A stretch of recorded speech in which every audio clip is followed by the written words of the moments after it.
حمدا و مصلیٰ و مسلیٰ اما بعد بسم اللہ الرحمن الرحیم۔ آج ہم آپ کے خدمت میں سورۃ الاعراف کا وظیفہ بھی پیش کریں گے اور اس کا فائدہ بھی بیان کریں گے۔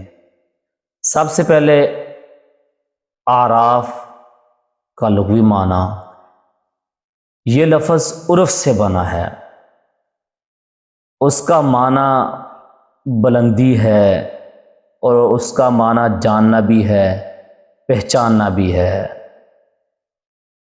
اعراف جنت اور دوزخ کی درمیانی سرحد کا نام ہے۔ اللہ تعالیٰ قرآن پاک میں سورۃ الاعراف آیت نمبر 46 کا ترجمہ یوں ہے: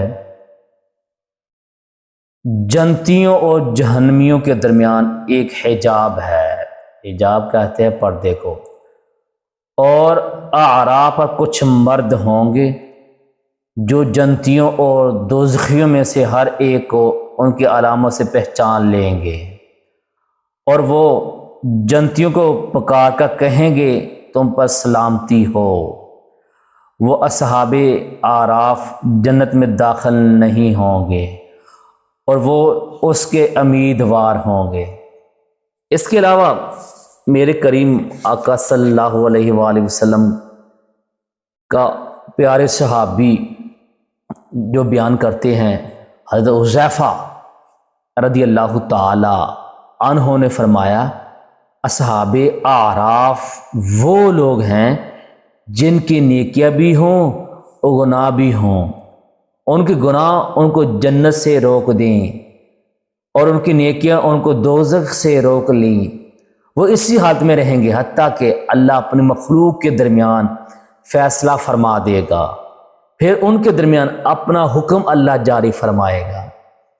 ایسے ہی حضرت حذیفہ رضی اللہ تعالی عنہ نے فرمایا، اصحاب اعراف وہ لوگ ہیں جن کی نیکیاں اور گناہ برابر ہوں گے، اور اللہ فرمائے گا میرے فضل اور میری بخشش سے جنت میں داخل ہو جا، تو وہ داخل ہو جائیں گے۔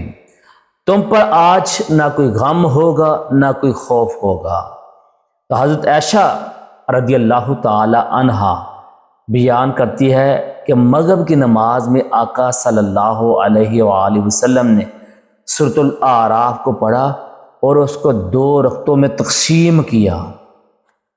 حضرت عبداللہ بن مسعود رضی اللہ تعالی عنہ نے فرمایا، جس آدمی کا ایک گناہ بھی نیکیوں سے زیادہ ہوا وہ دوزخ میں داخل ہو جائے گا، اور جس آدمی کی ایک بھی نیکی اس کے گناہوں سے زیادہ ہوئی وہ جنت میں داخل ہو جائے گا۔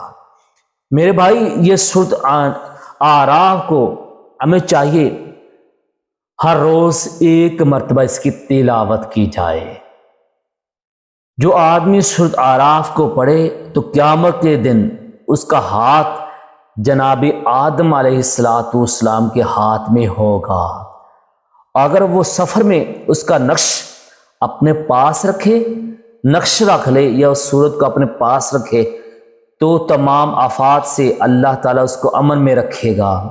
اگر کسی بادشاہ کا خوف دل پر طاری ہو یا کسی ظالم بادشاہ سے واسطہ پڑے تو 3 بار یہ پڑھے، 3 بار یہ سورۃ اعراف پڑھے، تو ظالم اپنے ظلم سے باز آئے گا اور مہربانی سے پیش آئے گا۔